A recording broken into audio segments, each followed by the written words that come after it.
Hey everybody, welcome to this week's live stream. I hope everybody's doing great today. So we are going to be turning up some blanks today. One we're going to make into the Lighthouse pen. That's going to be a gift from my mom. Hopefully she doesn't happen to see this. I don't think she watches any of the YouTube stuff, but hopefully we won't spoil it. But last week we made some blanks, and what I was going for, I'm not sure if you guys have seen the Lighthouse kit that lights up. My mom's into lighthouses. It's one of her things.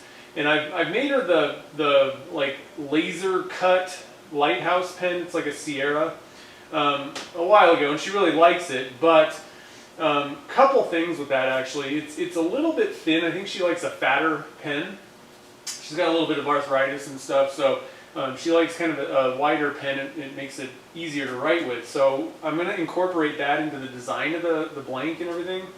Hopefully I'm going to kind of play around with that. I don't usually do that kind of thing. I usually kind of bring it down at the ends, but I'm going to see if I can I'm going to look at how wide the pen is in the first place, but you know, like where you mix things, or where the blank meets the components.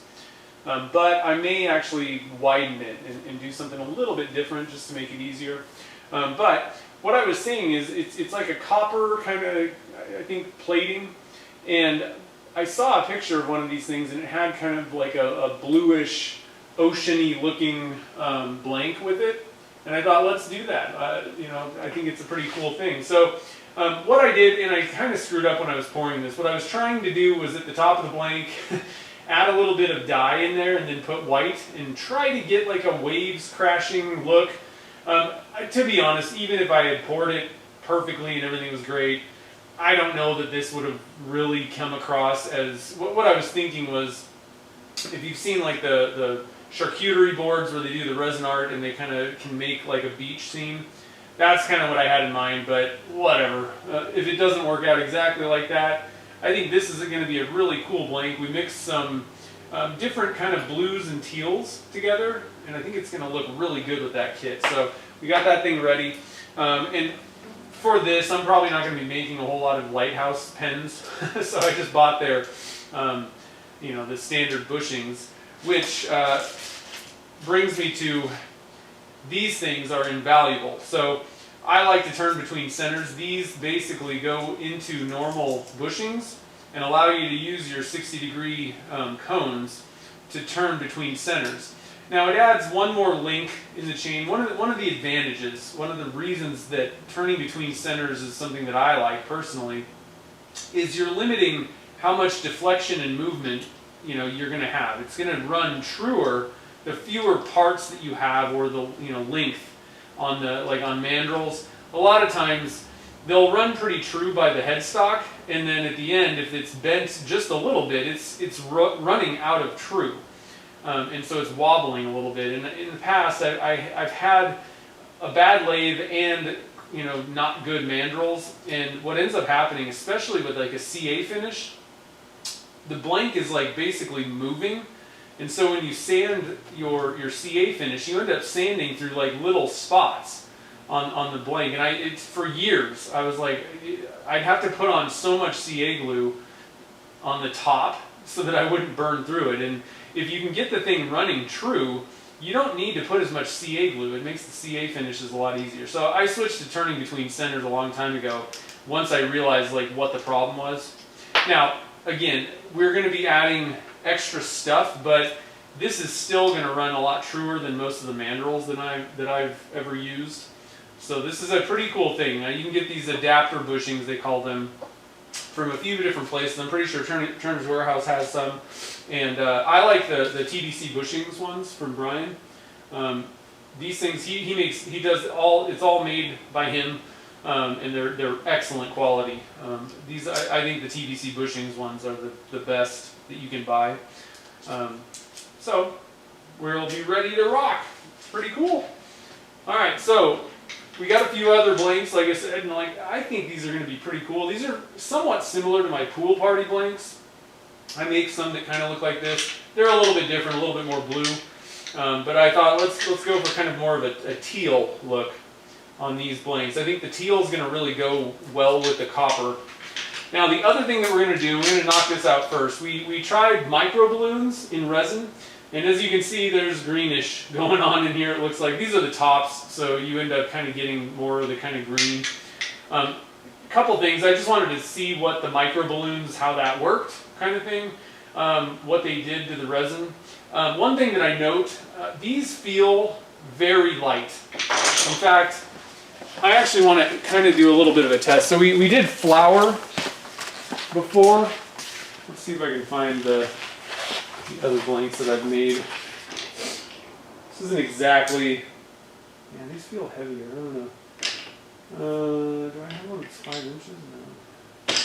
No. Okay, so this is going to be a little bit bigger, but I'm going to pull out, okay, we got a couple things going on here. I want to kind of compare a couple things, because the micro balloons felt lighter. To me, like the blanks feel lighter to me, and that's kind of what's going on. The micro balloons are little spheres that are going to make the volume of the resin larger, so you need less resin to get more.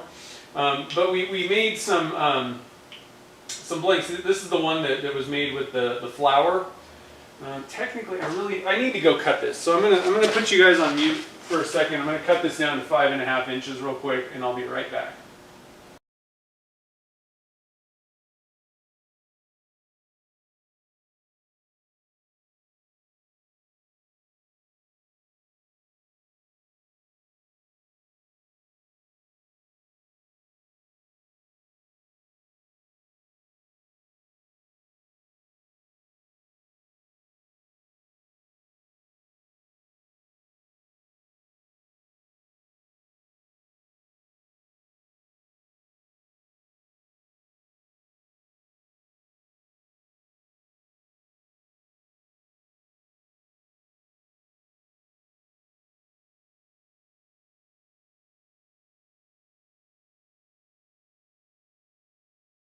Okay, so we got this thing cut. I'm going to mark this as, this was the baby powder. So we did this experiment a couple weeks ago. So what I want to do, I'm going to put it on the scale. I want to see, let me just make sure this is, oh, that's good. It was 0. So that's 45 grams, the baby powder one. Let's see what one of these micro balloons is. 41.3. So technically it should be about the same amount of resin, but it does reduce. Now, I mean, obviously that's not a big deal, but I mean, I could just kind of feel it felt different. Now here's a normal blank that just has, you know, dye pigment in it. And so that's 45.8, 45.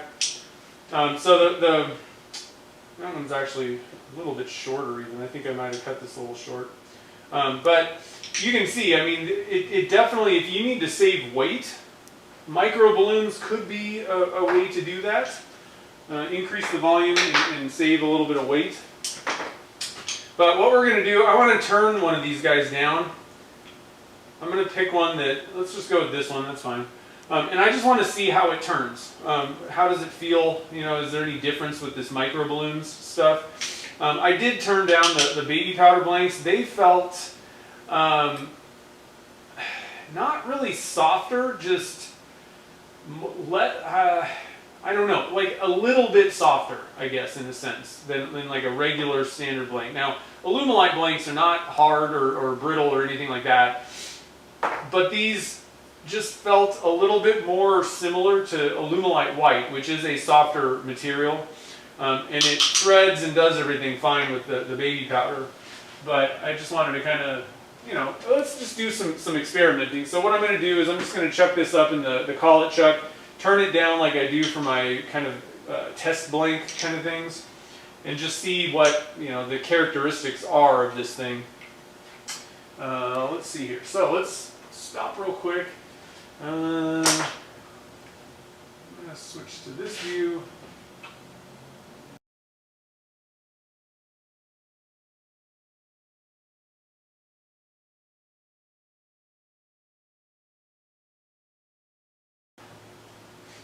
Okay, sorry. Back to what's going on. So let's see what's going on today here in the chat. We see Mike McEwen and Vinny and Jennifer's here. Bruce is here. Sweet. Mark. And Jim's here. Nice. Who else? We got Lelia. Chad's here. What's up, man? Who else? Who else is in here? David, nice. And Frederick's here. If I missed you, I apologize. I'm just kind of scanning through real quick here. Paul in Vegas. Finishing the Christmas tree. Nice. That's cool. Old Man Rivers here. Home relax. I won your the Christmas pen. I don't know if you did multiple ones, but I love that thing, so I can't wait to get those ornaments. So I got it's a pen, but I won that one. I won 4 of them. I'm trying to think which other ones I won. I won my own. I was just like, oh, let me bid it up, and nobody else bid higher than me. So I won one of mine.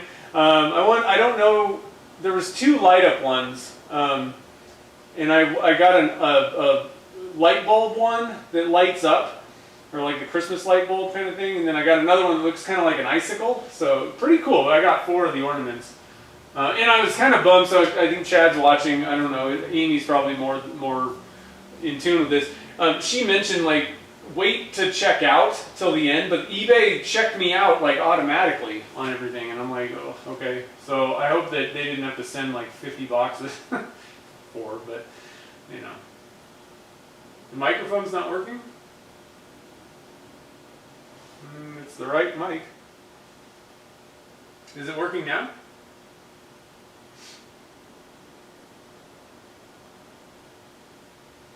Echoey.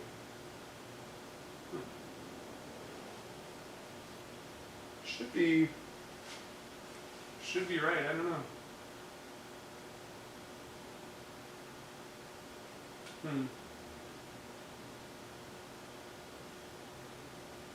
Let's see here. Yeah, it was all eBay. So let me know if the mic sounds normal. It is the right mic and everything.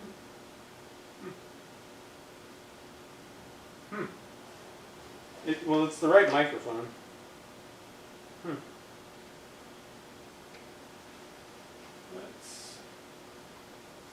Okay, well, how about this?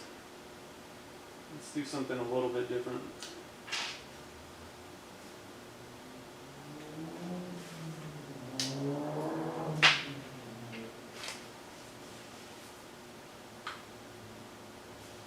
All right, so how does that sound? Is that better?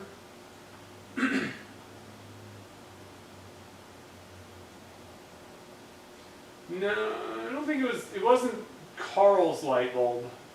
It was Cutthroat Woodworks. I'm not sure. I can't think of his name. I just went blank. So still hearing an echo.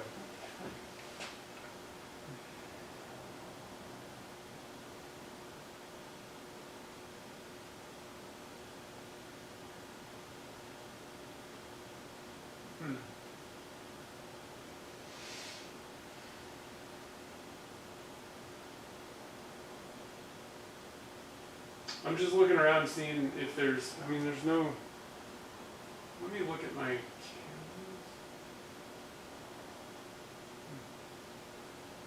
I didn't change anything. Let's see.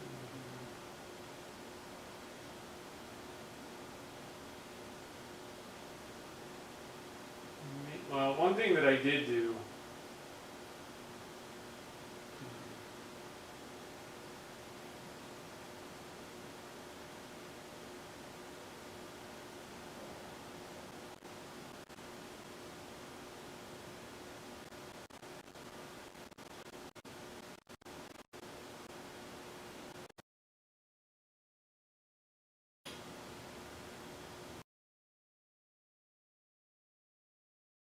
does that sound any better?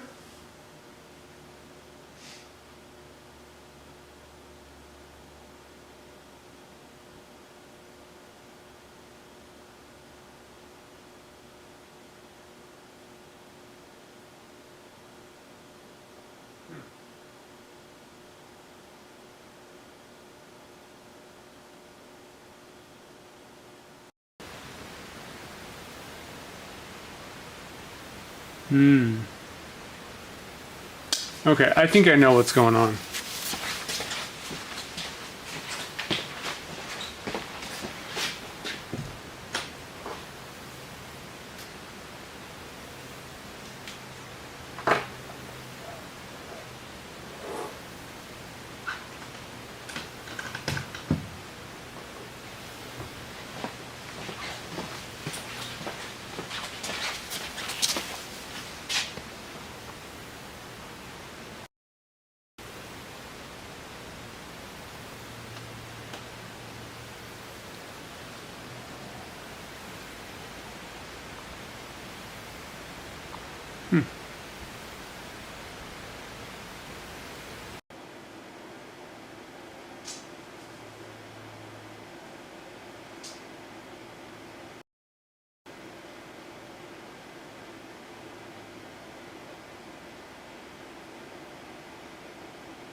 All right, so let's see here. Let's try something different.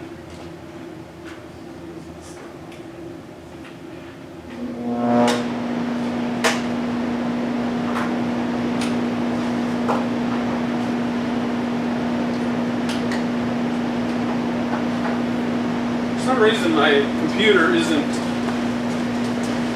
picking up my microphone.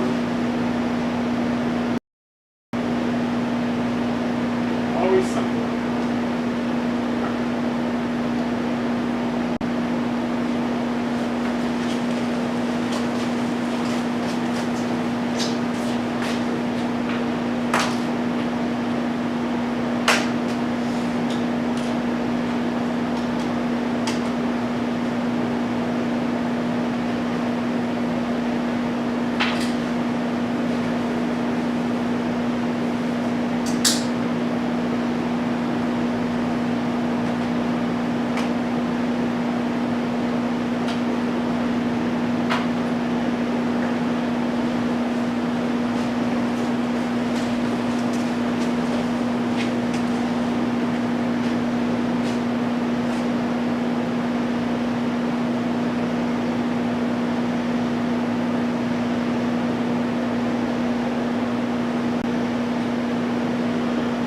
Probably hear me, but this probably sounds like a tunnel. So I'm going to try and see if I can hook up, of course this is a giant table. I'm going to hook up my other lavalier mic.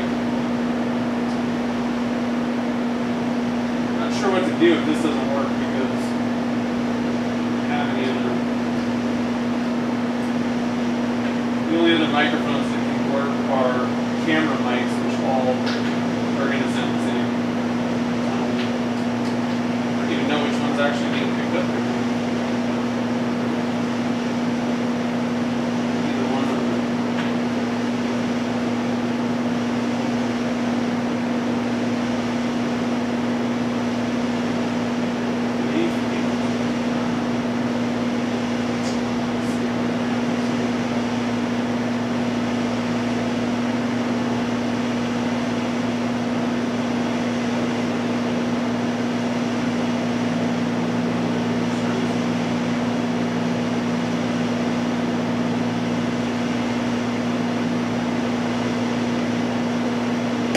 Try one other thing.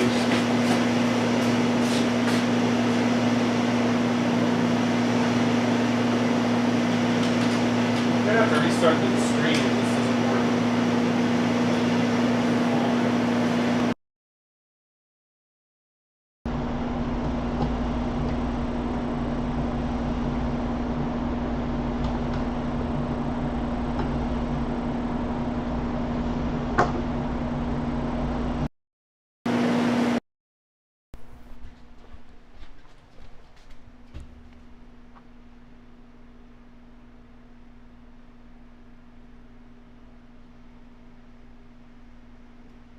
There we go. Okay.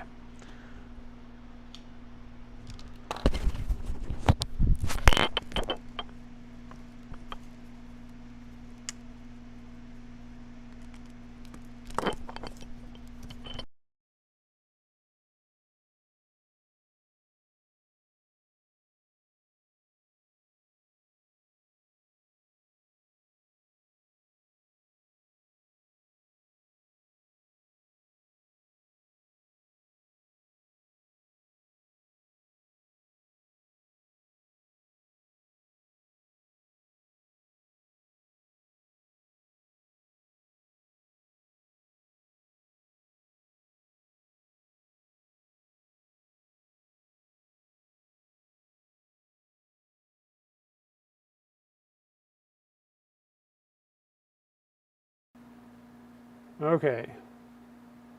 How does that sound?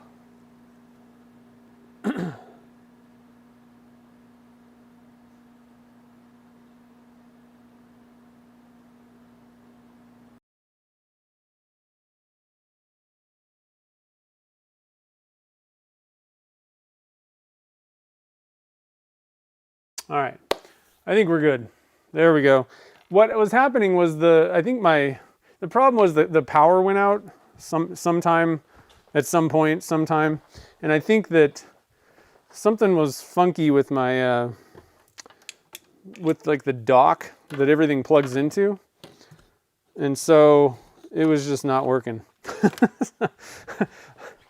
And I thought that anyway. So we're back. Let's go and do some stuff here. Let me see what I'm doing. Okay, so let's go over to the turning view. So again, first thing that we're going to do is we're going to turn the micro balloons, because that'll just take a couple seconds. And I just load it into the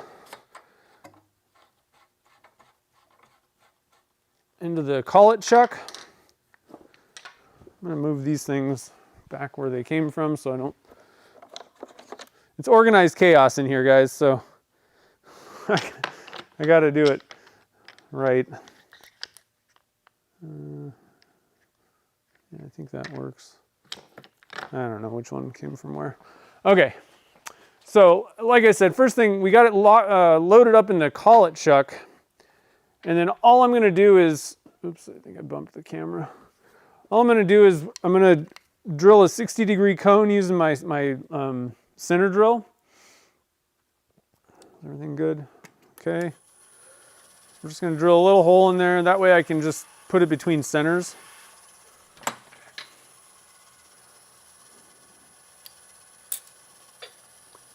And then I just kind of turn it down with little steps. So just to give you an idea of what I'm doing here.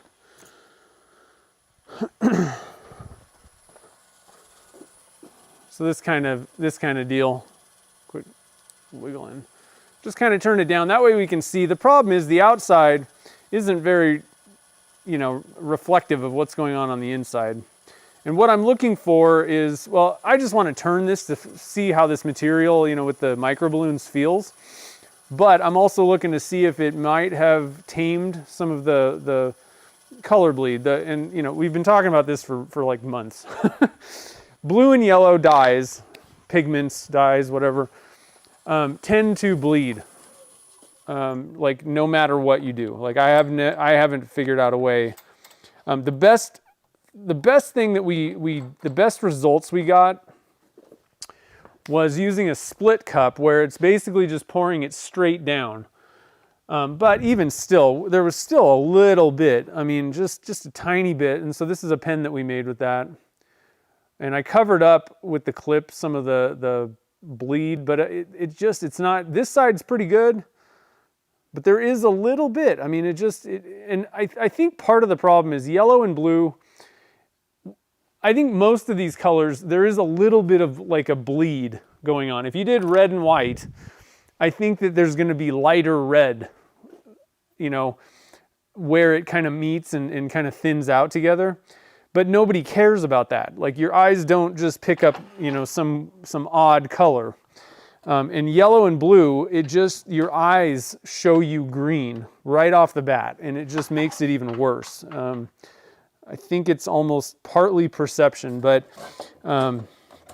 it's tough because I want to make some Wolverine blanks, some Michigan blanks, but you know, I'm not going to sell blanks that have green in them. So let's turn on the dust collector. Let's get this thing speeding up here.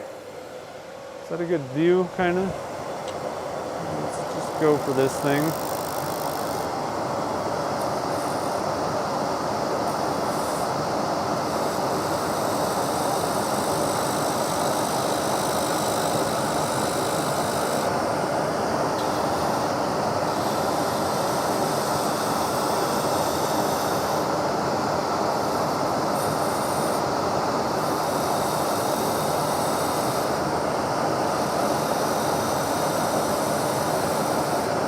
So it's turning fine. I'm not noticing any major issues or anything like that. I'm pretty sure that we did not use a stir stick at all. We didn't like mix it up.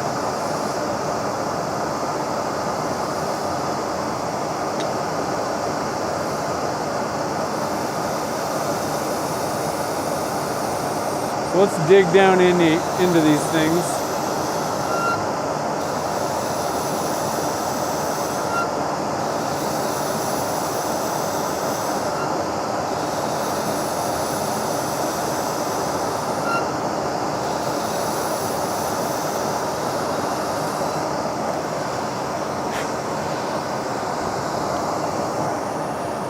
And so for anybody that doesn't know this trick, here's a good trick. If you need to get to like a certain diameter, one of the easiest things to do is pull out a wrench.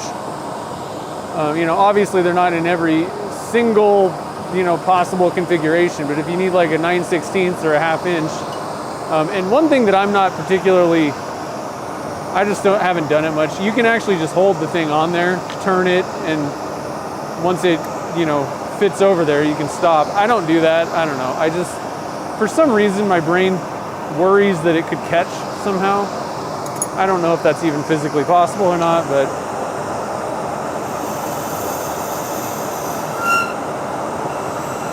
I don't need to be that quick anyway, so I don't really care.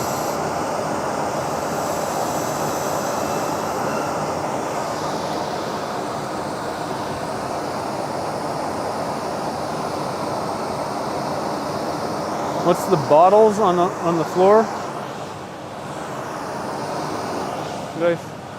Oh, over by the casting area? They're just empty. I need to clean. I like to clean out those gallon jugs, and then I reuse them.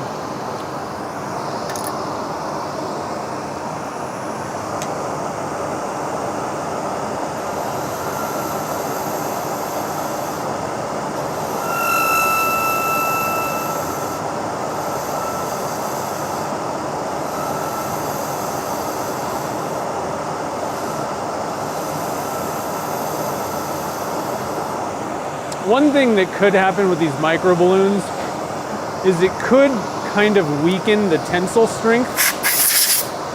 I mean, I don't know. I don't have like testing equipment or anything. But it is shattering a little bit more than I would say normal in the middle here. And that could be an indication that the tensile strength is a little bit lower because of the micro balloons.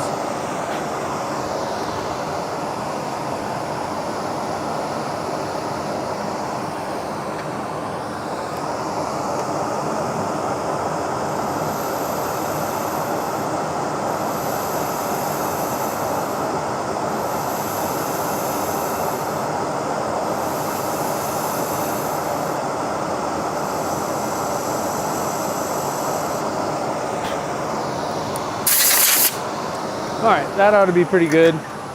It'll give us an idea of what's going on with this thing.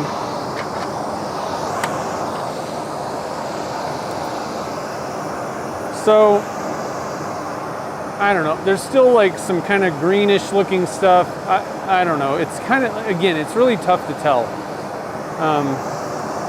The surface is a little bit odd. It feels a little bit different than like just a standard blank, and I can't describe what the difference is. It feels chalkier, maybe. I don't know. I want to do a little bit of sanding on this thing just because it's kind of weird looking right now, and I think that if we can just sand a little bit on this thing, I think it'll give us a better indication of what's going on. Now, as for like the fillers that we've done so far, we're going to continue next week. We're going to do some more fillers, and I think that we can do something that's a little bit more useful, possibly, maybe. But we're going to test out porcelain powder and marble powder, which I think are probably going to be about the same. And then I think we're done with fillers, because I don't really think that I don't think any of these things are going to fix the bleed issue. And I think that what's going to end up having to happen with Michigan blanks is, if you want Michigan blanks, I can make you some blue blanks and I can make you some yellow blanks, and you get to segment. I just don't, that's the easiest way to go. You're guaranteed not to have any color bleed, but you're going to have to do some segmenting, and that's definitely not something that I want to do myself. They would cost a fortune. There would be a I don't want to do this job fee in those blanks, and so they'd be astronomically expensive. But if somebody else wants to do some segmenting, I can make solid color blanks all day long, and I got the colors nailed down. So it might just be, and actually you can make some really cool, I've had customers order things to do, or order solid color blanks to do this type of segmenting, and they look awesome. Especially on the football pen kit. And if you stack, like, so this, blue and yellow, if you stack this where you've got blue, yellow, and then like maybe blue, usually what they do is they'll do like I said, just boom, boom, boom, boom, like 4 or so colors back and forth. And then whatever their like primary color would be, so like probably blue for Michigan, you would, go big blue. For the Dodgers, it'd be, blue. I don't know. I'm just throwing out, usually teams have kind of like a main color that is the primary. And so like that would be the majority of your blank. And then you've got some back and forth. And it really looks cool, especially like I said, on the football pen kit. It's a really neat look if you do that. So, but the thing is, you got to be able to do segmenting like that. Which means well, I mean, you could do it with hand tools, I guess, but that would not be particularly fun, I don't think. I think you're much better off especially if you have like a table saw or a band saw. I don't know, I don't even know exactly how people do that kind of stuff. Probably on a band saw, I would think.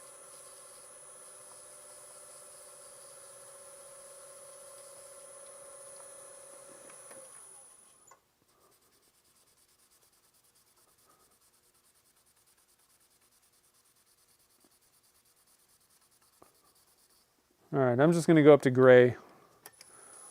So this will be kind of like the matte finish that we did a couple weeks ago.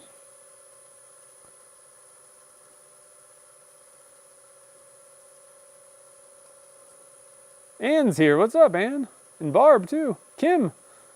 Oh my gosh. Okay, good enough. Oh, and so I'm also excited. There's other news that I can share. I was just looking at this ShamWow. So, I'm not sure if you've heard. Are you guys familiar? Have you seen anything about the lathe buddies? It's like basically like exactly what I'm doing here with this ShamWow thing. Honestly, the ShamWow doesn't even work that well. But lathe buddies. So Roman over there got in touch with me, and what they do is his sister, I believe, she sews, and Roman was like, hey, could you make me something that's absorbent and then also has like where it's not going to soak through, you know, the absorbent material. So there's, I want to say there's like a rubber backing on like a terry cloth type of material that they make, and it's called a Lathe Buddy, and they're going to send me out some. I thought it was a pretty cool idea. Honestly, it's going to work better than this stupid ShamWow thing. Honestly, ShamWows work best if they're already wet, and I don't really want to have to wet them every time. But it'll cover more stuff. Now I could open up that ShamWow, but it's all folded from like 30 years ago. So this Lathe Buddy thing, it'll cover, and they have a couple different sizes depending on like what size lathe or what you're trying to do. So I'm pretty excited. That should probably be coming pretty soon here. All right, so here we go. I mean, definitely like some greenish looking stuff, and it just doesn't even look that good. I don't know if the micro balloons caused this kind of weirdness that's kind of going on in here. I don't know. It's almost speckled. It's kind of weird. So I don't think, honestly, I don't even know exactly where you get micro balloons and all that stuff. So I would say if you want to add a filler, just the cornstarch seems to work fine. That's way cheaper than I think those micro balloon things are going to cost. You know, readily available. Go down to your grocery store and pick up. You know, originally we did baby powder. I just had some on hand, and the baby powder that I had it was really old. And it had talc in it, so you could use talc or cornstarch. They seem to work pretty much equally the same. But I mean, you know, I bought this. It was like $2 or something like that, and I mean, 16 ounces.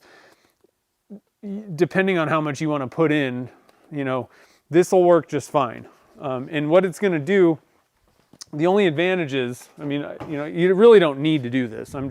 Since we did all these experiments, we may as well talk about it kind of thing. You know, see, like, what's the point? What can these things be used for? The advantages would be you could get away with using less resin. What I was doing, let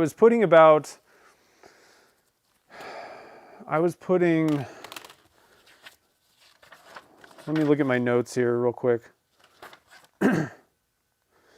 I was putting somewhere between 1 and 200 grams. I think you could probably get away with like 100 grams, maybe 150 of like, in weighing it out, of the cornstarch or talc, whichever one. I think they're equally the same as far as what it does. And then typically, for like my Gatling mold, and this is extra, this includes excess, but I would mix up 400 grams to get the 7 pen blanks, and this thing's about 6 inches, long. But what I was finding is if I added like 150 grams of the cornstarch, I could get away with like 300 grams of resin. So technically it could save you some resin costs because it's increasing like the volume, the mass of the resin itself. So you could, I don't know, I haven't done any sat down and done calculations. I don't really know that it would be super, I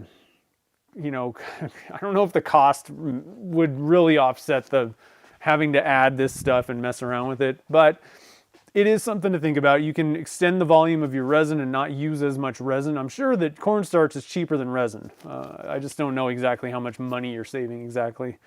The other thing is it will make your blanks opaque. Like, it's for sure going to be opaque, but if you had dye recipes, like if you had some divine pigments, like if you wanted this, just the conch aqua, I think that if you're adding this, filler in there, it's going to change the color of this, what you normally would expect in just clear resin. And it's going to dull it a little bit, I think, no matter what. The cornstarch actually seemed a little bit less dulling than the talc. I don't know. I'd have to do a lot more experiments to see if that, comparing things, but it is going to alter the color. So if you had dead on like color recipes, I don't think that I would recommend adding this, or you're going to have to adjust them most likely.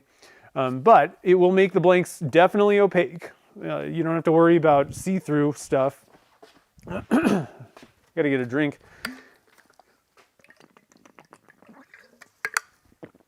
And the other thing that it does is it did make them like a hair, like kind of softer. I still feel like they're hard. I think it's a different, I don't think it's the hardness factor. I think it's probably the same hardness. The way they test that is in one way. It's like how much does it deflect if you like try to, puncture it with something sharp.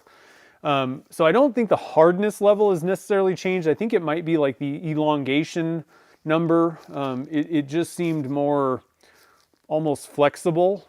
So like, and it cut pretty nice. It was very buttery when I cut it. So there are a few things. I just don't think that it's really worth, messing around with. I don't know that they're gonna do much, so. Yeah, I don't think the physical properties are too much. And weight seemed the same pretty much. So, oh yeah, that'd be cool if you guys stocked the lathe, buddy. But, I'm going to try it out and see how I like it. I can't imagine before I get one, it's probably going to be better than what I use. I'll tell you that right now. And I think it'll be better than like, even if you just set a towel down, I think it's going to be better because they engineered it, designed it to have a barrier between the thing that's absorbing the moisture, the water or whatever, and the lathe bed. So, you got this like rubber seal where that stuff's not going to go through. Like even with the ShamWow, if it gets saturated, if I dumped something on there or whatever, I mean, it's going to just go basically right through to the lathe bed. And I know that a lot of you guys, like I don't have to worry in Nevada about rust. We thought we had some weird rust problem, but it turns out that my dad was storing a vat of acid in our shop, and it evaporates and then lands on everything metal and corrodes it. And I'm like, Dad, why don't we put the acid bath outside? Or get rid of it completely. So we figured out that it was corrosion, not because I've never experienced rust. I mean, I could leave a soda, like a wet soda can or a coffee mug or whatever, you know how people talk about that, on something, and it's probably still not going to rust things. If it does, it's a very thin layer because it evaporates so quick. It's so dry here. But I know many of you guys are in areas where rust is a serious problem, and so these things could be helpful.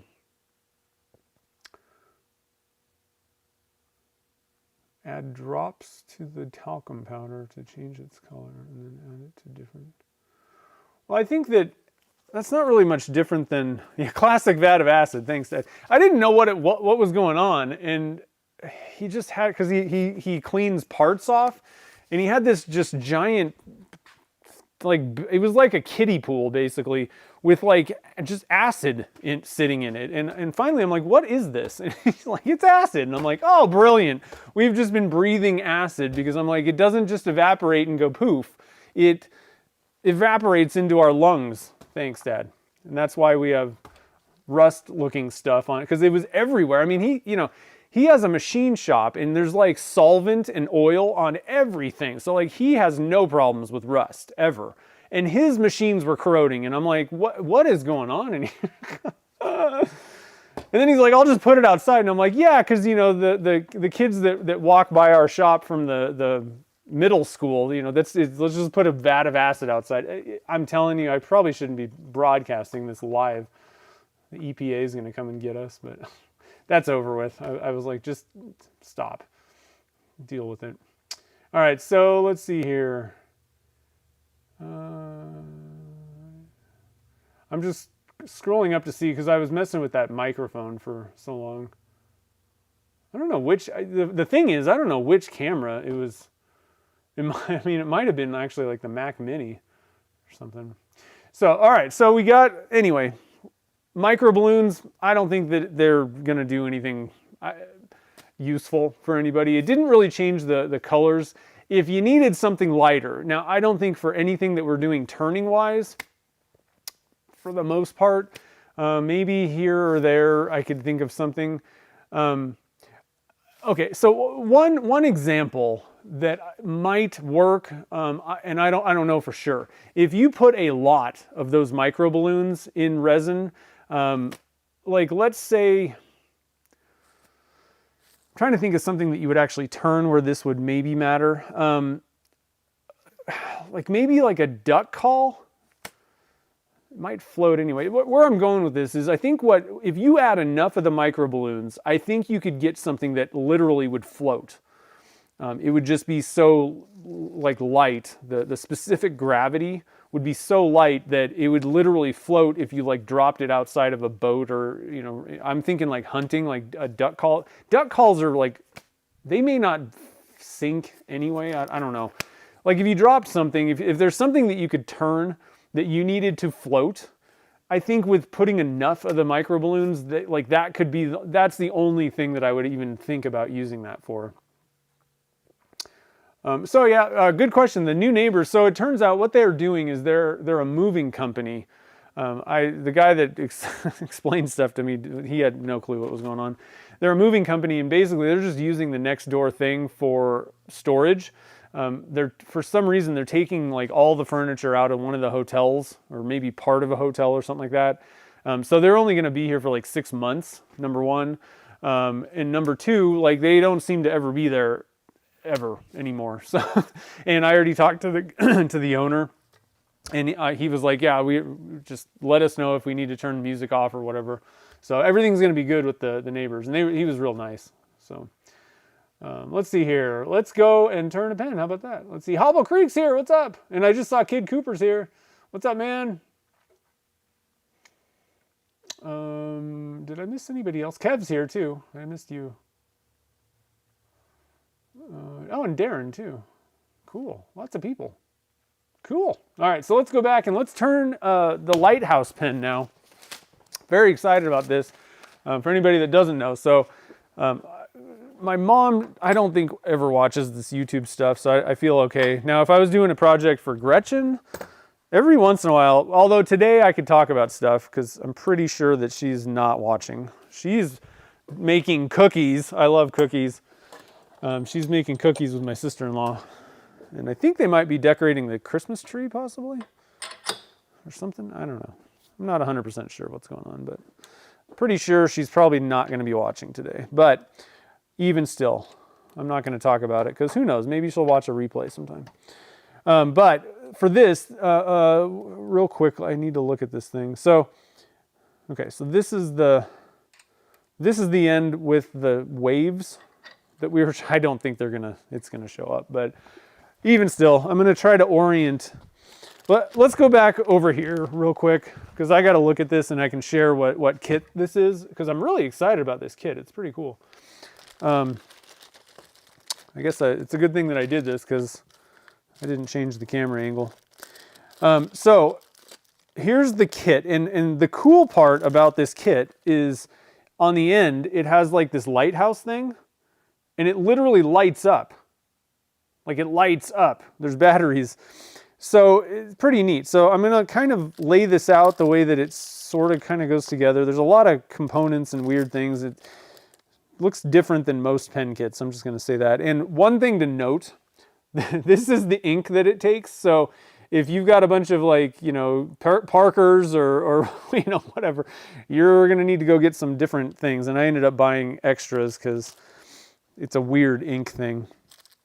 But they include the batteries that go in there. So let's see, I think this goes like this. So this would be like the top, the end, finial kind of thing. And then the clip has a lighthouse on it, which is pretty neat. Put it the right way, how about that? That's pretty cool. And I think that kind of goes like this. And then this thing kind of goes in here, sort of. I think you just push it in. And then I guess this kind of goes together like that. So that there you have it. And it's got like a ship on one side. So like what I was thinking is, when you're looking at this pen kit, this is the ocean where the ship is. And then this is kind of where, like, you know, the lighthouse is obviously not in the middle of the ocean. It's like up on the shore. So I was thinking if we can make a blank, and I tried to do this, I don't know how this is going to work, but the way I need to orient this is the waves area needs to go up on this side, and then the ocean where there's no white. What I did was I added some white at the top. Again, I don't know if this is really going to show up or not. You can see it in the blank, but who knows. So the other end is going to be this side. So the other thing I need to do is figure out which, I don't know if there's a difference in this. I don't think there is. We're going to measure the bushings. They look the same to me. They're like different, but I think they're possibly, let's see here.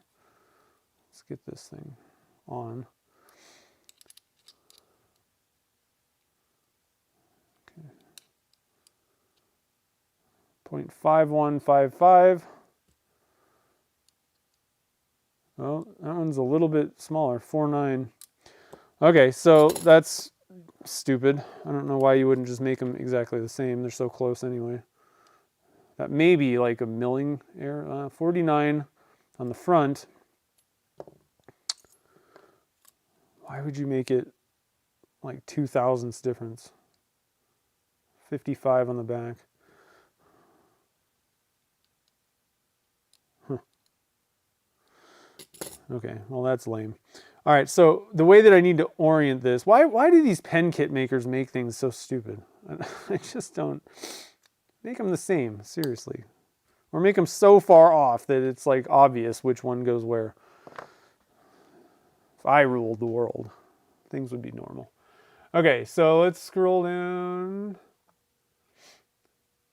Ooh, you guys are getting these? These things are pretty cool, huh? I don't know. All right, so I got my bushings the right way. I'm going to load this thing up on the lathe.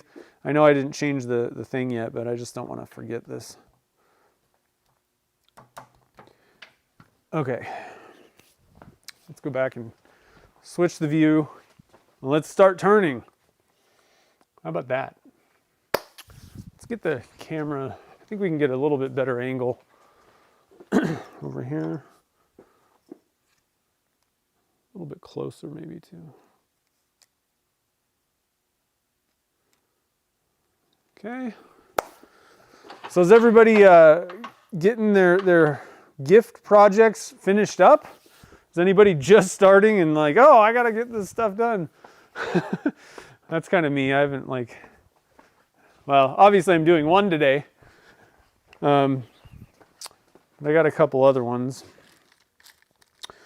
Actually, Chad, while you're in the chat here, I'm going to probably call you after the stream.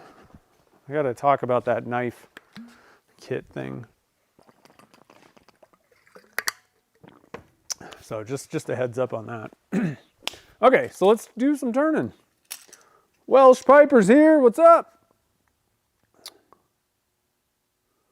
Real bad weather, huh? 93 mile per hour winds. Good Lord. I'm glad it calmed down. Just finished your gift project this morning? Nice. You're ready to rock. That's cool. I've got, yeah, I know. I don't have diagnosed, I don't think I have diabetes, but my body doesn't really like sugar either. I don't think anybody's body likes sugar, really. It's not good for you, but, oh, it's so good. Gretchen makes she does Spritz cookies, and then she makes a really mean ginger snap. So we like those. And then it's getting to the point where we're going to have to start watching. So what's everybody's favorite Christmas movie? That's what I want to know. And are there any obscure ones? You know, like everybody knows like the classic cartoon, Rudolph and all those. We got obviously Die Hard can fall in there. We don't need to start an argument about that, but that one's in there. We got Scrooged, the Night Before what is that one? The kind of Halloween type thing with Christmas. Grinch, obviously. Home Alone. I'm trying to think. One of my favorites is the Mickey's Christmas Carol. I love that. Miracle on whatever street. Not my favorite. What's the other one? with the Red Ryder BB gun one. Can't think of it. Anyway, so there's quite a few, right? If you guys have any like kind of more obscure holiday, Christmas holiday, whatever, Christmas vacation. So all those are kind of what I would, like I know those. Is there any, we're trying to find new ones, you know, to watch.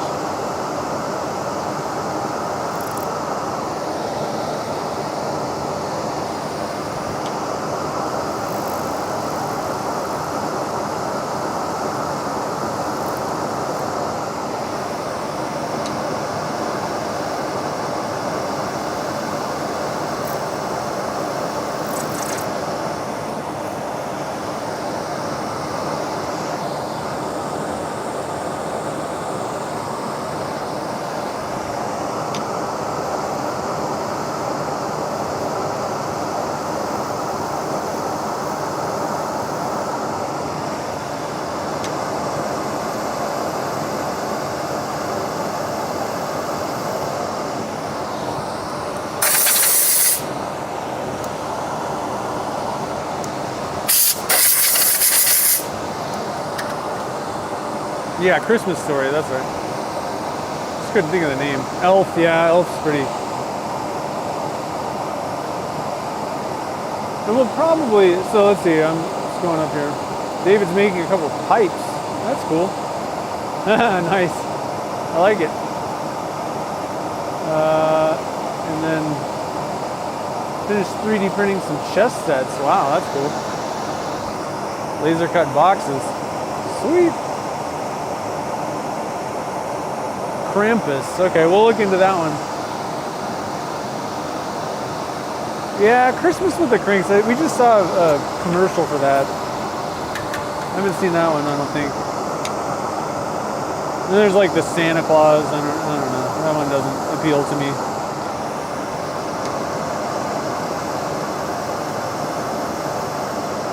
Actually, one that is, I don't know if you'd like classify it as like a Christmas movie, but Trading Places kind of has a Christmassy feeling. I think Trains, Planes, and Automobiles is too, isn't it? I haven't seen that forever.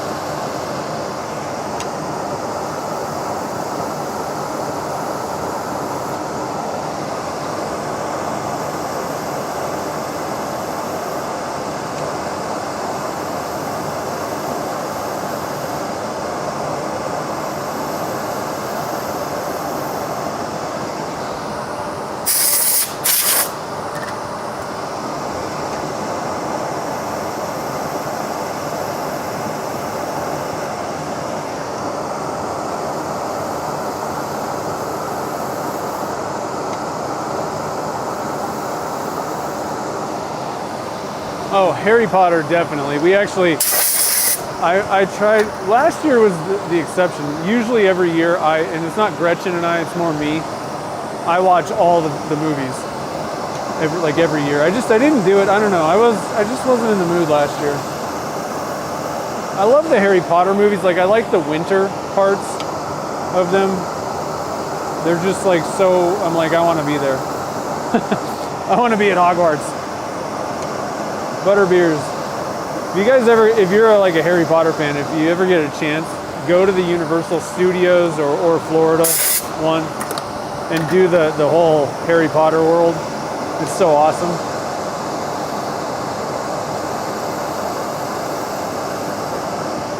We like fully did it. Like I bought robes and everything. It was pretty cool. And I'm not really that type of person. Like I don't even really like Halloween.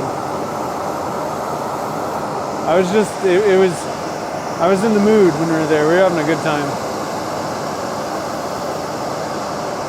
But it's cool because, well, you know, and we bought like wands and all that kind of stuff, and you can actually use your wand to like do magic in the air, you know, in the Harry Potter world. It's pretty cool.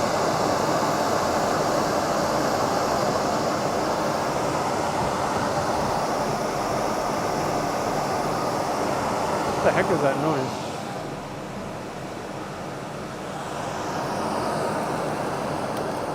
Hold on.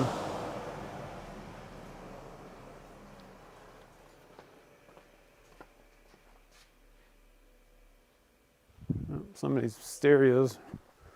I heard like this rumbling noise. Somebody's got some serious bass going on in their car. Nightmare Before Christmas, that's the one, yeah. Yeah, I know, Hogwarts is so cool.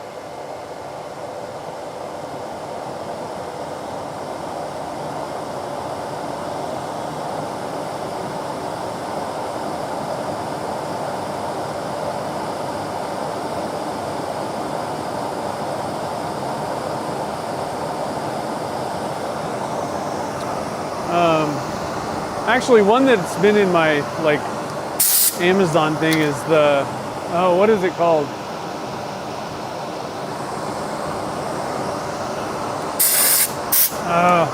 It's been there for a long time. I was gonna watch it. It's kind of, I think it's kind of a funny action scary thing.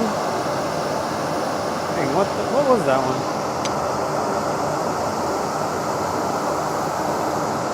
That will not be a Gretchen and I one. She doesn't really like, she's all right with like action movies, but like if it's scary, not so much. She's much happier watching the Hallmark channel Christmas movies.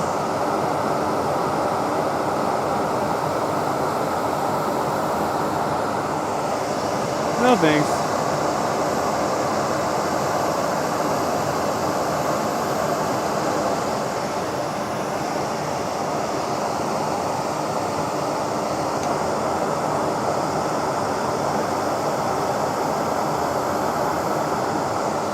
All right, I'm gonna pull out the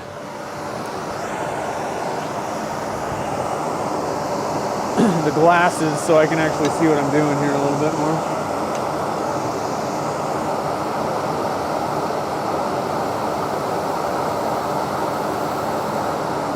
As we get nearer to the end. So I'm pretty happy. I think that the width of this kit is fine. For my mom, and I don't really, I mean, I could make it all fat. I really don't like the look of those personally, so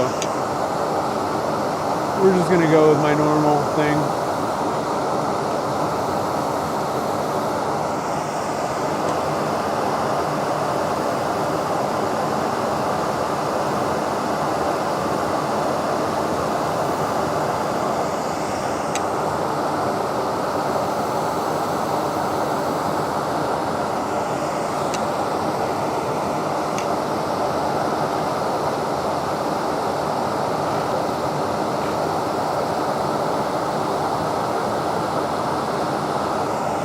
That was a nice cut.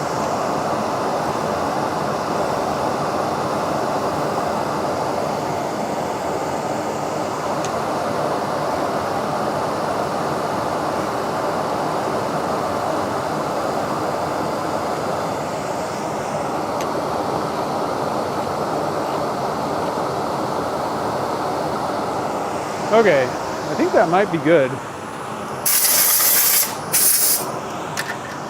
Now, of course, these aren't TBC bushings from Brian, so I don't know how accurate these bushings even are. But definitely have to take a little bit more off this one.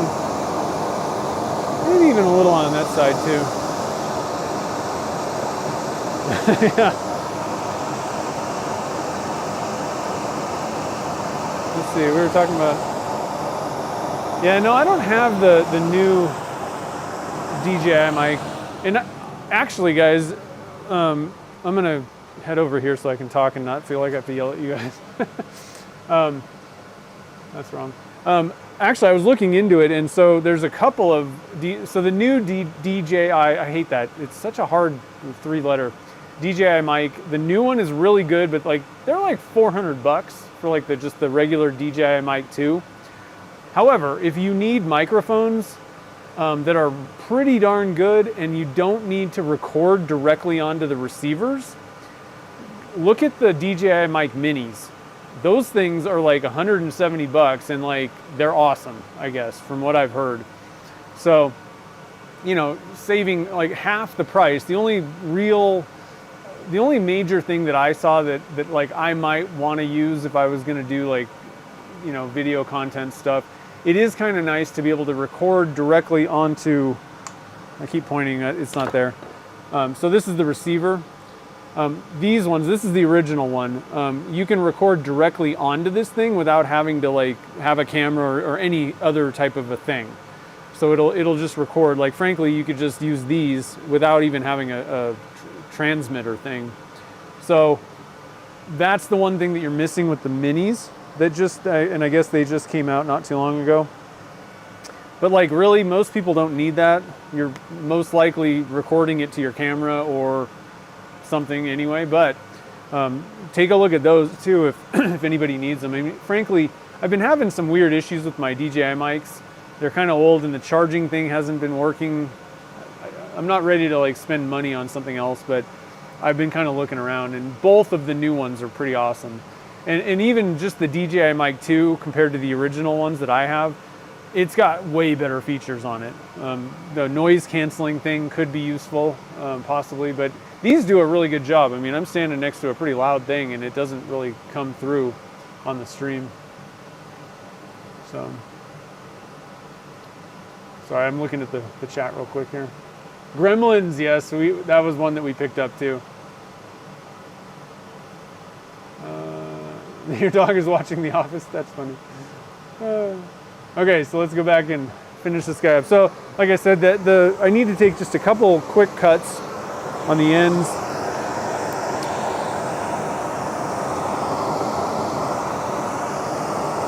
There is a little bit of wobble on this guy.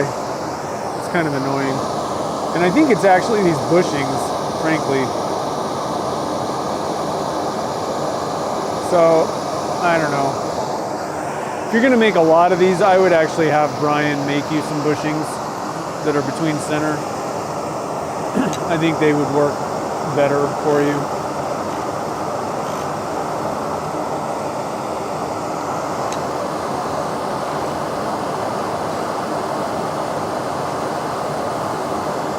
And the problem is they don't fit in the tube particularly tight. The tolerances are terrible on these regular bushings.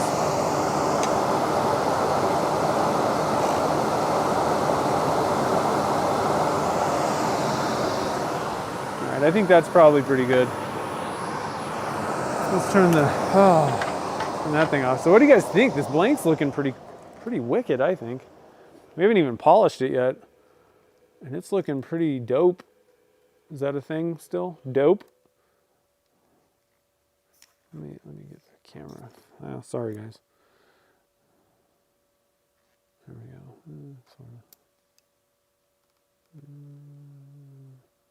There we go. Centered and all.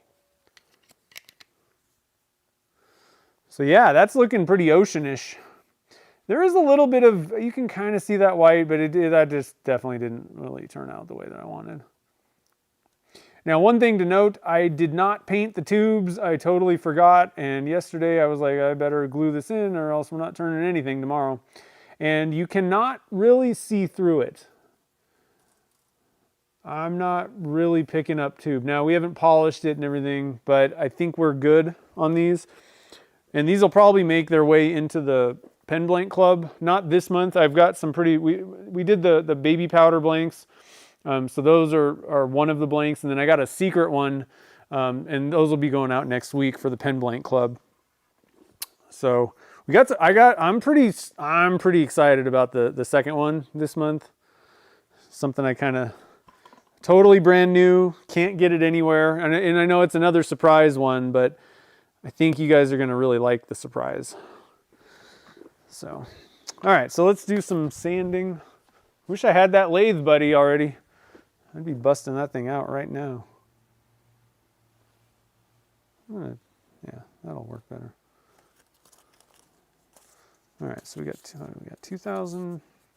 I don't even know what that one is. That's great. It must be 1,000. 800. Okay. Okay. Actually, I think it's maybe time to pull out a new green and gray. Oh. It's actually time to cut some more of that stuff.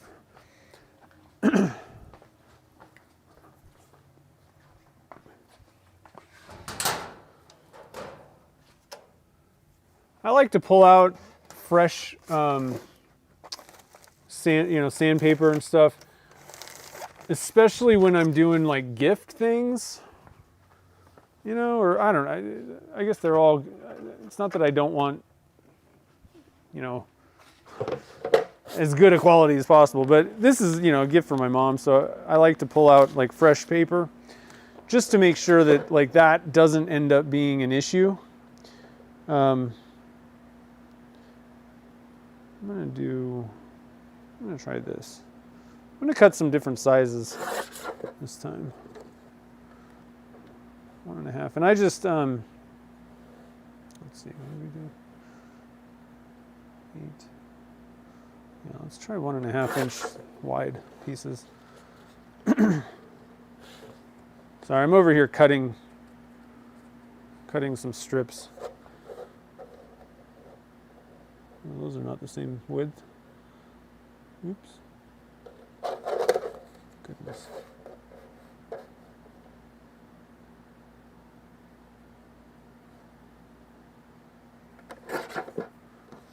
Oh, that didn't work.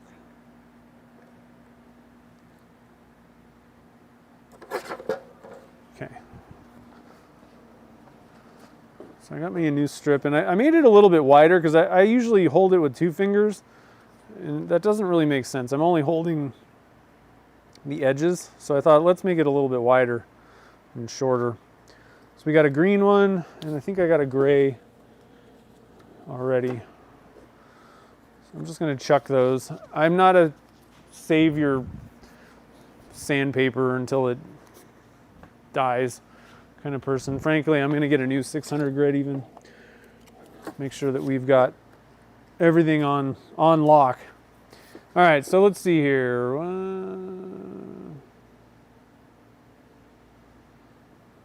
Let's see here. Yeah, I'm sure there's lots of microphones that are good. The Deity Pocket, and I don't know, they probably come out with this. Mine is pretty old, but I was very happy. That was the mic I used to use. The Deity Pocket, and that one was like super cheap.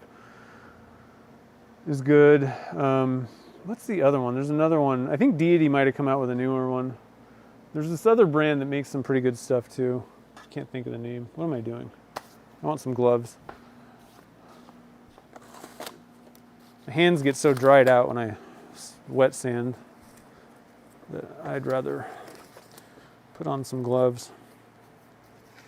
One thing you could do during your wet sanding is use like an oil, like mineral oil or something like that, if you really didn't want to do gloves or any of that kind of stuff. Or you could also use like a waxy, like you could just use like Yorkshire grit basically with whatever sandpaper grit, like I could just use Yorkshire grit. I don't really like greasy fingers either.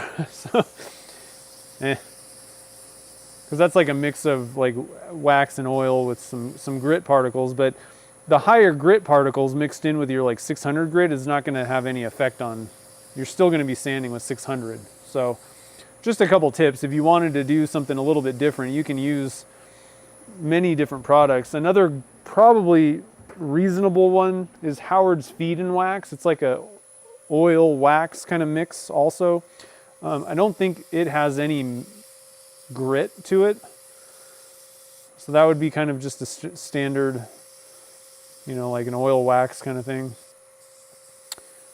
So there are different options if you don't really want to deal with water. And again, if you're in an area where you get a lot of rusting, maybe you might want to look into that or think about it. I don't know. Could be helpful if you get a lot of rusting on your lathe bed. I think if you just saturate your lathe bed with WD-40, you're probably fine. Maybe hit it with, like the T9 Bow Shield first, and then keep it covered with WD-40 on top of that. I don't know if those two products work together or not, but nope, no dope. Oh man. Yeah, I don't know. I don't know how much. I don't find that it really matters with the water. I don't think. I don't know. I don't subscribe to that.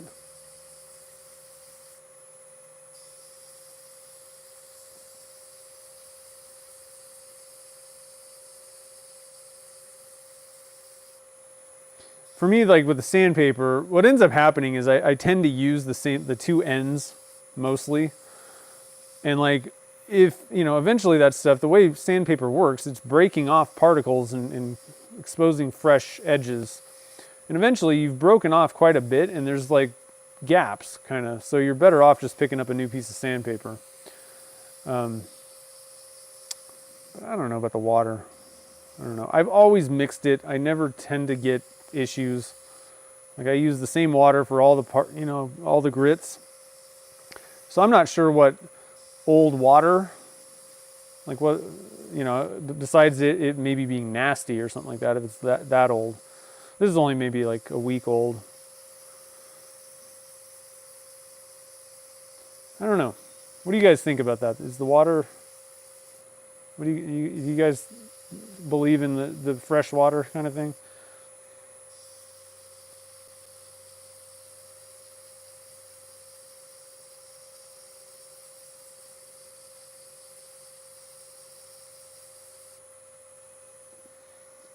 Yeah, that's definitely think that sandpaper is, and the other thing is that the main thing for sure is to not get cheap sandpaper. That's the biggest thing. You know, we can discuss how long you keep it and all this kind of stuff, but if you're buying really cheap sandpaper, like junk, like don't buy sandpaper at Harbor Freight kind of thing. There is a massive difference in quality, when you're talking about like the cheapest junk that has no brand name at all.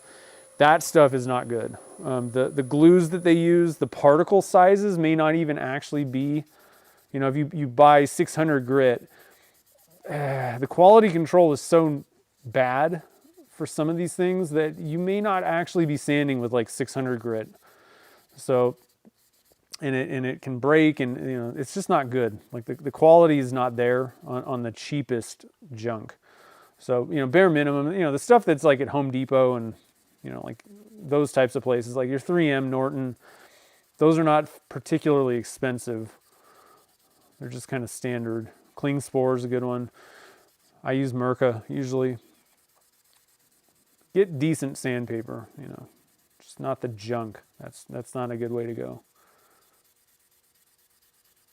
And generally, they just don't last anyway. So, you're not really saving much money by buying the cheapest stuff on the planet. Let's see, what do you guys think about the water bucket thing? Would you use the same water for a week to bathe your... I'm sanding pen blanks. I don't think that's an argument. Yeah, if I had a sink right next to me, fine. But I'm not, especially in the middle of a stream, I don't really want to have to stop and be like, oh, let me go get fresh water. Again, I've been doing this for 15 years, and I haven't seen evidence that it really changes anything, personally.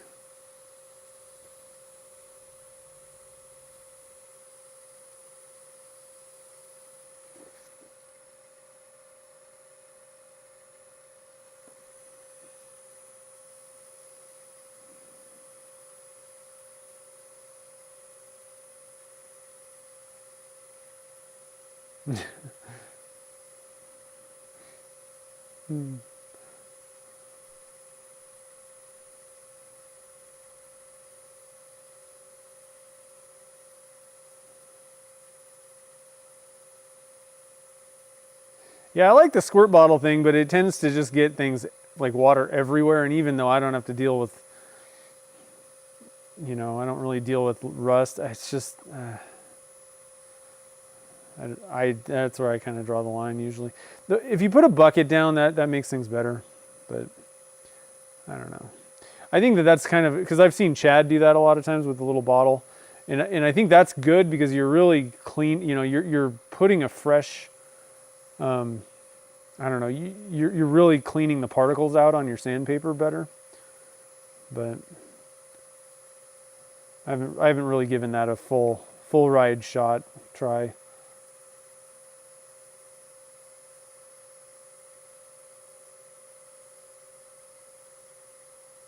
I definitely like this wider sandpaper though. In some cases, I don't think that would work so well. You kind of just need to do one finger in certain areas on certain types of projects, but most pens, I think I'm going to start making them this size. The problem was I kept forgetting when I would cut it. Then I would load up a bunch and I'm like, oh, totally forgot. I really like this blank though. I think it's going to be I think it's going to go really well with that copper. It's kind of what I had in mind. I do think that I'm a little bit bummed that I didn't add the ocean blue dye.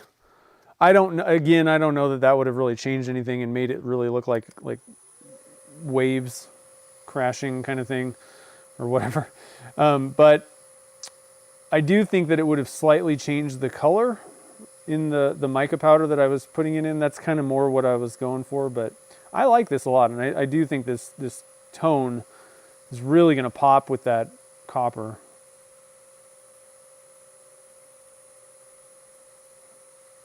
All right, Coop, have a good one.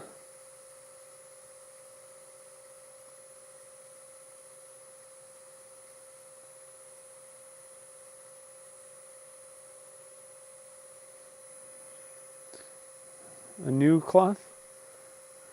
I know, I can just, these are my children though.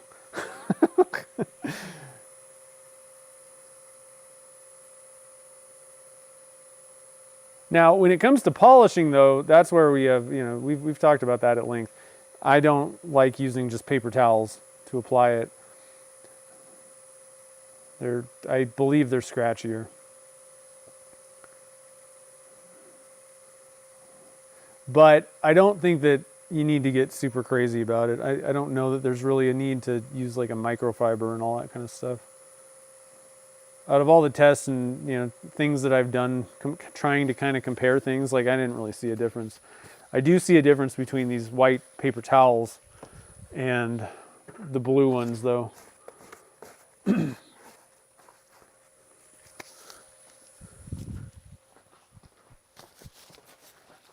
All right, so let's get some magic juice. I can't wait to put this kit together. One Christmas present done. Almost.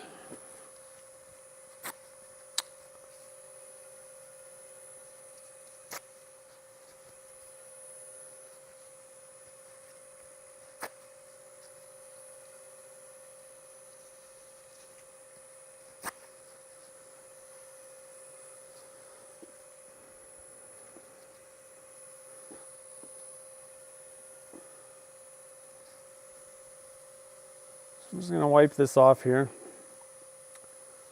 I'm actually going to blow it out with air too. I don't think it really makes any difference. I just don't really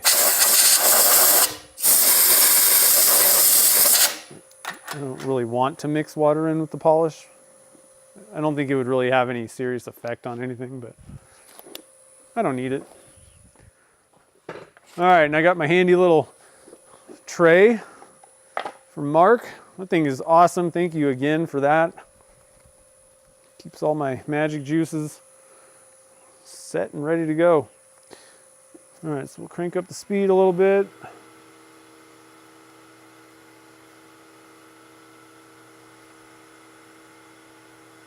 Yeah, I think that it's important to do the cross sanding. I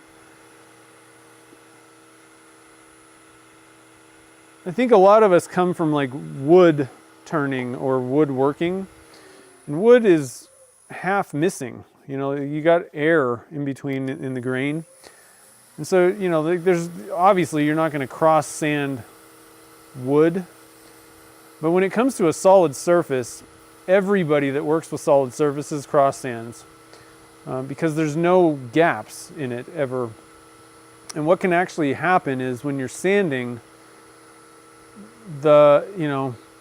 if you sand with, let's say 600 and then you move up to like 800 or whatever, you know, what ends up happening is if you just keep sanding the same direction, your grit particles can kind of get stuck into the deeper grooves a little bit. And so it's good to put a crosshatch scratch pattern on there, just because it visually also, you know, kind of changes things. But I think you get a better, I think there's science involved that it actually works better to do that.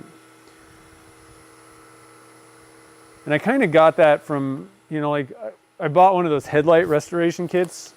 And I mean, if they're like, hey, you should probably cross sand if you're trying to polish a headlight, seems like probably a good idea to do on like any plastic.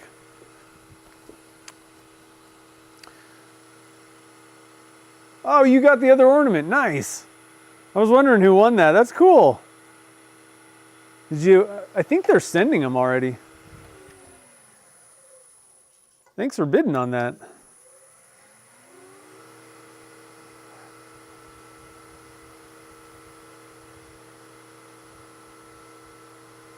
The bidding was pretty intense this year, I felt. I don't know, maybe it was just what I was bidding on, but like, there was a lot of people that were like cutthroat.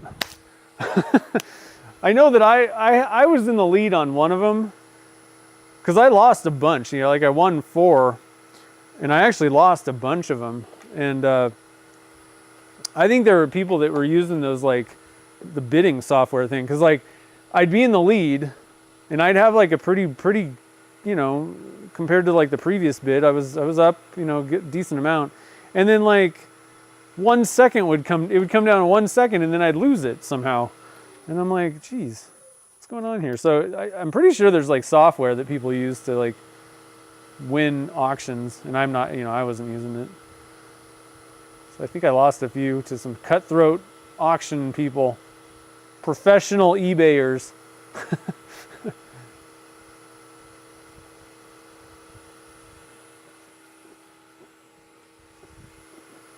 Oh, you got, oh nice, the bell. I won the bell last year. It might have been like a kit, a mix. I don't know, because I got a pen too. Let's see, where are we at here? That's 3, we're on 4.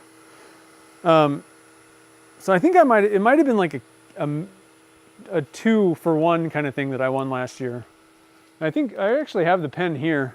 The bell, we actually left the bell up all year in our house. I think it's so cool.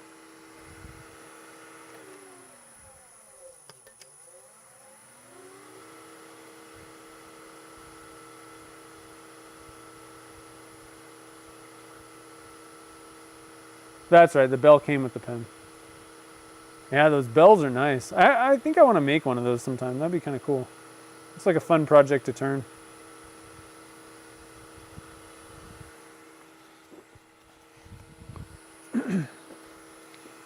All right, let's see here. Where are we at? Step 5.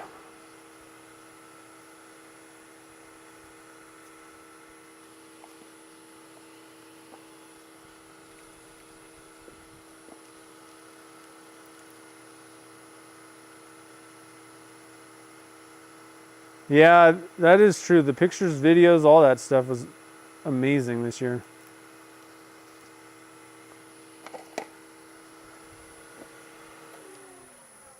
They always do a good job.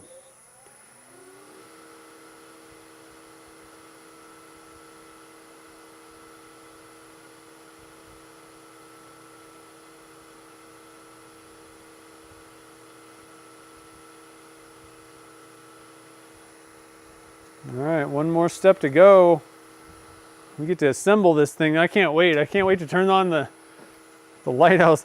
The first time I saw this, somebody posted on Instagram, and I was like, I had to kind of do like a double take. I'm like, wait, does that kit like literally turn on? Like light up? I was like, oh man, I got to get one of those for my mom. I thought the laser cut thing was cool. Nope. This one actually blinks.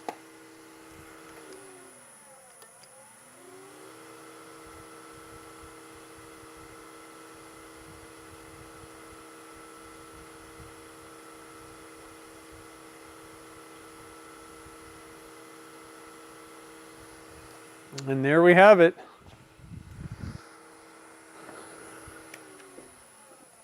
All right, let me get all my stuff put away here.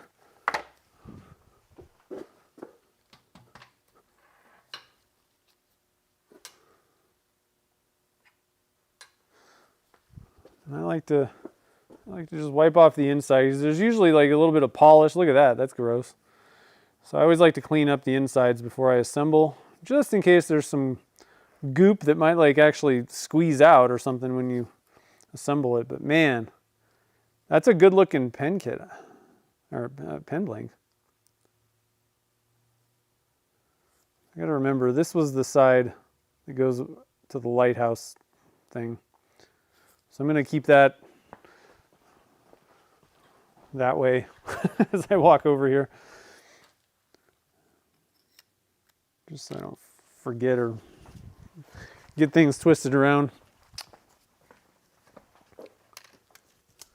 Okay, and then let's see here. I'm also going to put these bushings away so that I don't lose them, because I tend to do that often. Where did I put the... Okay, so here's the package for the bushings.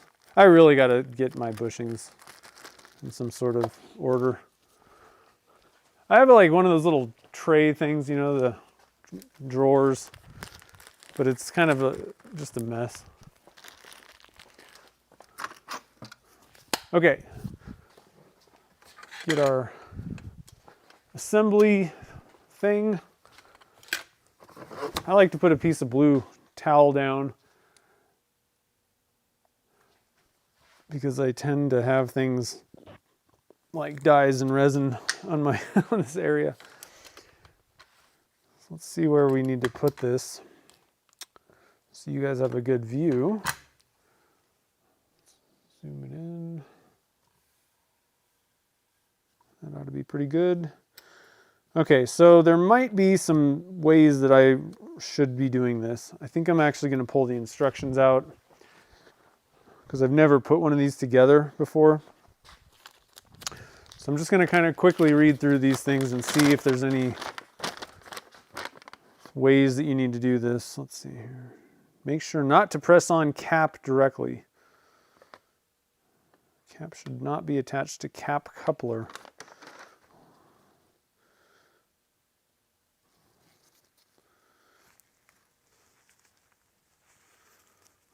Well, oh, okay.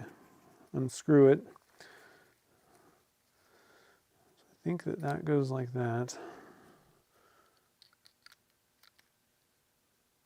Kind of just presses in.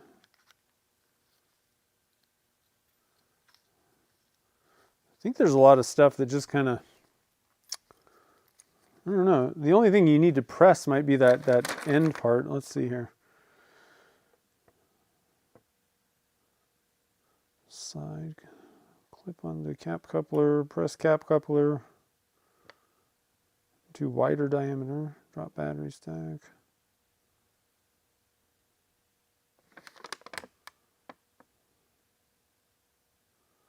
Okay, so I think the only thing that you actually have to press is this part. See, yeah, the wave kind of thing didn't really work out. I'm just seeing if there's any, I kind of like that. I don't know. I think no matter which way I put this thing, it's going to look pretty cool. Yeah.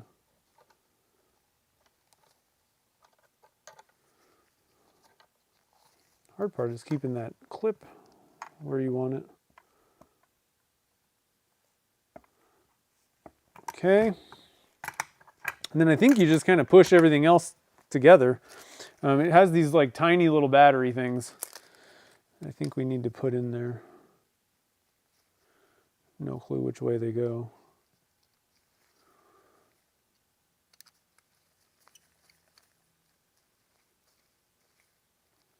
I don't really know how you're supposed to turn on the the thingy either.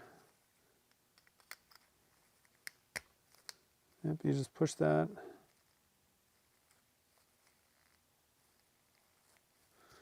And then I think there's a little cover thing on the ink. So again, if you do get this kit, you are going to have to get these special ink cartridge things. I don't know if this, oh, this actually screws in. So that's cool. So you screw that in. I think you just press that together.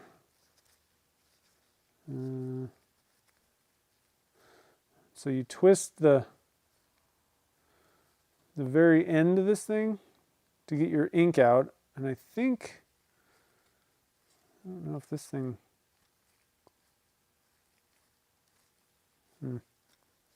anybody know how do you activate the thing? Make sure activator is fully threaded. Let's see here. Activator.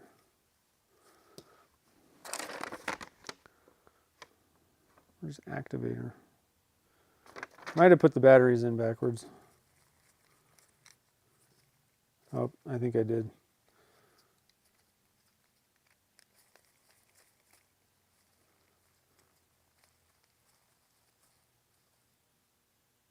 So how does the Lighthouse work?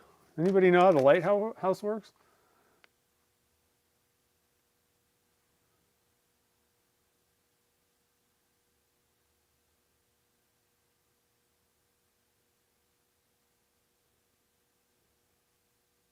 Let's see. Nobody knows. Let's see here.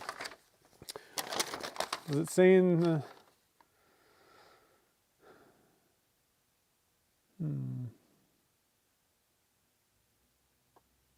I never saw anybody actually turn the light part on. Oh, geez, the just cap thing fell off.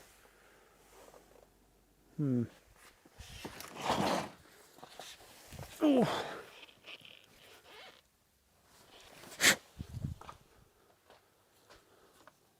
That's not good.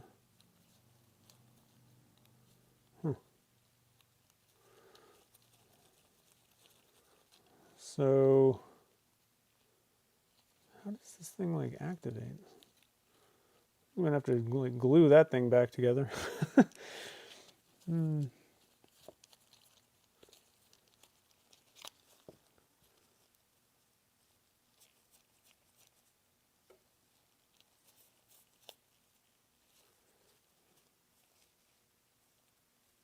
All right, so somehow it has to work. This thing must be how you turn the battery on or something. Let's just see what's going on here.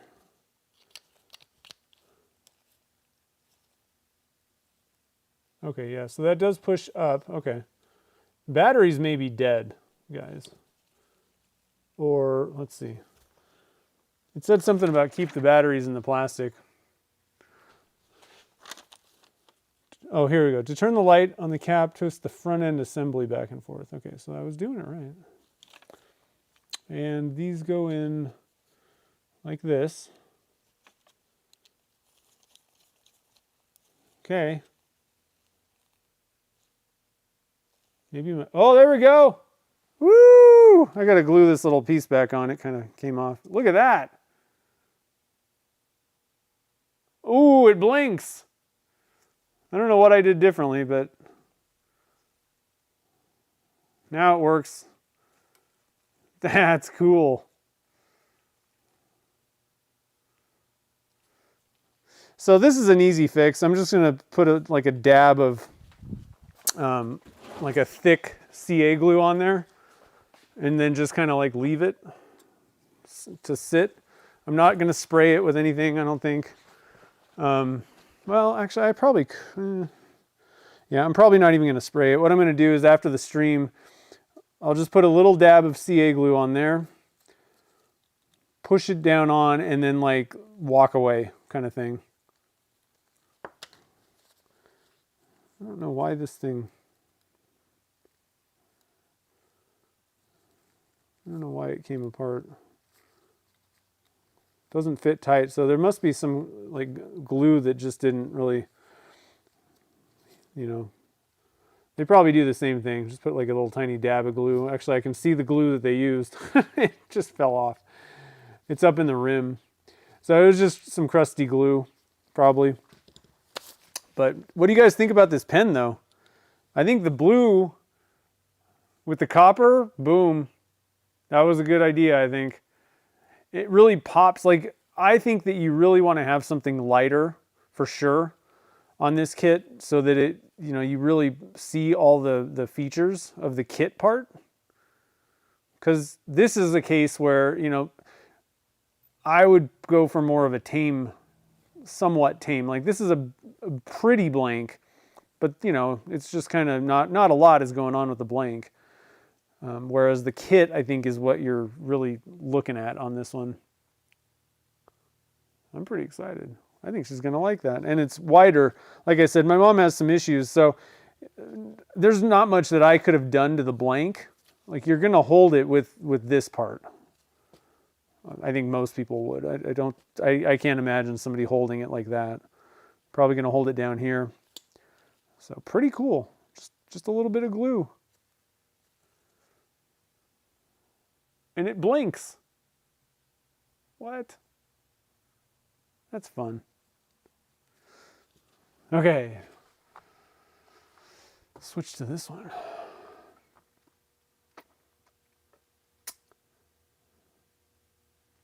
Yeah, I think my mom will like it. I'm just kind of bummed that the cap thing fell off.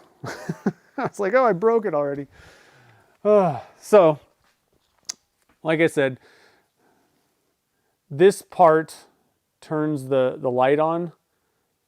This part, the very tip, exposes the thing. So there's two different types of things. So if you do make this for somebody or they buy it, you're gonna probably need to kind of explain all that stuff. And then if you need to change the ink, you can just pull. I mean, you can pull the whole thing apart basically. Just pull that out and that. I think you could just pull this out. But again, you're gonna have to buy these special inks. I don't think they're that expensive necessarily, but you're not gonna be able to just use whatever you have on hand. Let me just make sure that's, oh, it still works. Nice. Very exciting, very exciting. So next week we are gonna, like I said, we're gonna play with, I wanna just finish. I've had all these different filler things for, like years, many years. This one's a little bit on the newer end, marble powder. This stuff is really heavy, it feels like. And this is gonna, I think, really alter your blanks. Like, it's gonna make it heavier. It's probably gonna feel like stone because you're basically mixing stone in. So realistically, we're gonna be kind of making like a true stone sort of kind of blank. The other one is porcelain powder, which I don't know that there's a whole lot of difference between these two. This one, I don't know how much is in this bag. Let's see, does it say? I mean, it says it's a 1 pound. I don't know how much like volume is in there. Both of these say 16 ounces. So I don't know. This one feels heavier to me. Like, it just feels like, I know that they should be the same, but 264. Yeah, I mean, it's totally different. So I don't know. 16 ounces may be like a volume measurement on this one. And I don't know if Alumilite actually sells this anymore. Like I said, this one I've had for at least over 5 years probably. This one I got on Amazon or something. 450. Yeah, I don't know. 1 pound. Doesn't make sense. Anyway, I don't know. There might just be a lot more in this one. But it should be kind of interesting. I think that I don't know. Again, I don't know where exactly the use would be, but it will give you a different feeling for your material. I don't know how well it's going to turn. Have you guys turned a true stone blank? I think they turn okay, but they're maybe a little bit less nice to turn than like just an Alumilite blank. Maybe that would be my prediction before I got into it. Let's see here. Yeah, that's true. Better the cap fell off now. Because it felt like it was just kind of hanging on by a thread possibly. So like I said, the way that I'm going to deal with that, I'm just going to 2 little dabs of glue, probably on like maybe 3 little tiny dabs. And I'm just going to, I might even like tape it, and I'm just going to leave it overnight. And that way it should set up and be like rock solid. I might even actually try to kind of clean off these little areas a little bit. Obviously, however, I don't know. There might have been something on here that caused the glue not to actually stick. So I'm just going to kind of wipe off the rim up here with a little bit of denatured alcohol. I wouldn't recommend using acetone on this, on the plastic thing. It will possibly like cloud it. It can affect that kind of stuff. So just a little bit of denatured alcohol, just give it a quick wipe. And then this, it doesn't matter what you use, but I'm just going to use some denatured alcohol to kind of clean that up. I might, get some like kind of magnifiers on and make sure there's no funky, old chunks of glue or anything like that, but then clean it, glue it, and walk away. So let's see here. Make sure we're not missing any questions or anything. Let's see here. Yeah, so many commercials. I try to set it so that it's not like high amount of commercials. Like you can set different settings. It's just on like normal. So cool. Yeah. So like I said, next week we'll play with that. We'll probably do the blue and yellow. I would like to kind of try to make a marble though. So